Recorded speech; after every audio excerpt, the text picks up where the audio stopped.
ay nakatago sa pusod ng gubat at kailangan mo maglakad o sumakay sa karito na hila-hila ng kalabaw bago kayo makarating sa Hidden Paradise.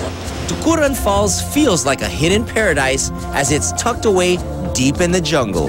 Nasa sa loob tayo ng isang gubat na kung saan sa gitna niyon ay nandun naman yung ating river.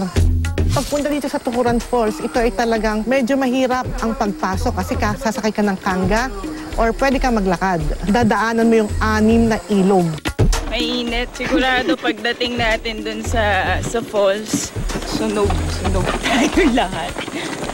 But when you finally reach the Tukuran Falls, take a deep breath, take a look around, and take it all in, because it's definitely worth the trip.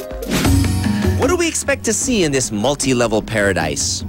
Masarap lumublob, so lulublob na ako ngayon. Pagdating mo dito sa Tukuran Falls, makikita mo yung ganda.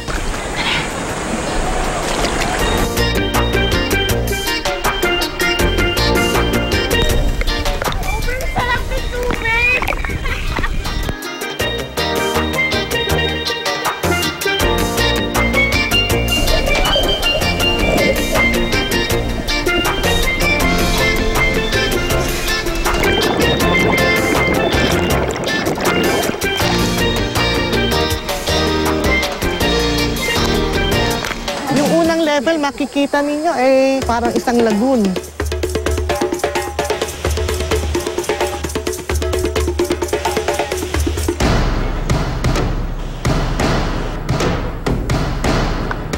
Yung mga nipa huts, picnic area siya. Pwede kayo magluto, mag-ihaw.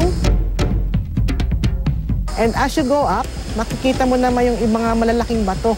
Actually, yan yung gusto ng mga turista natin Makikita mo kasi parang batong buhay na nag-aanyaya upang ikay maligo, mag-swim.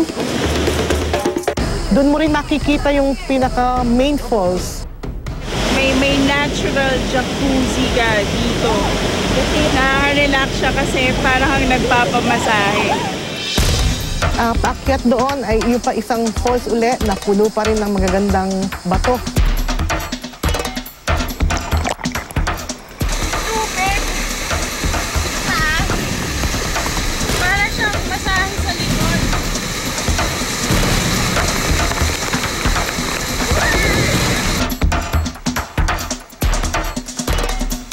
If you want to experience this hidden paradise that's not so hidden anymore, contact the tourism office or Puerto Galera online services at these numbers.